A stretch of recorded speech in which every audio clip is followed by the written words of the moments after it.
Hello everyone, ನಾನು Diwakar, ಅಕ್ಯುಪಂಕ್ಚರಿಸ್ಟ್.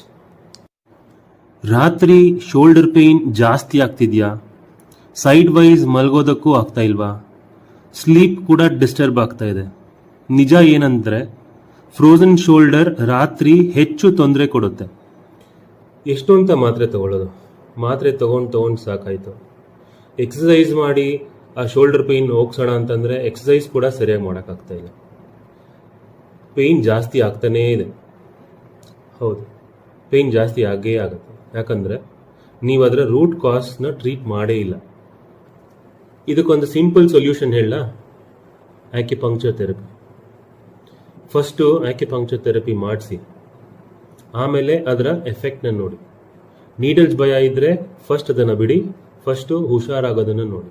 Acupuncture ಥೆರಪಿಯಿಂದ ನಿಮ್ಮ pain reduce ಆಗುತ್ತೆ, ಸ್ಟಿಫ್ನೆಸ್ ರಿಲೀಸ್ ಆಗುತ್ತೆ, ಮತ್ತೆ ನಿಮ್ಮ ಶೋಲ್ಡರ್ ಮೂವ್ಮೆಂಟ್ ಸರಿ ಹೋಗುತ್ತೆ.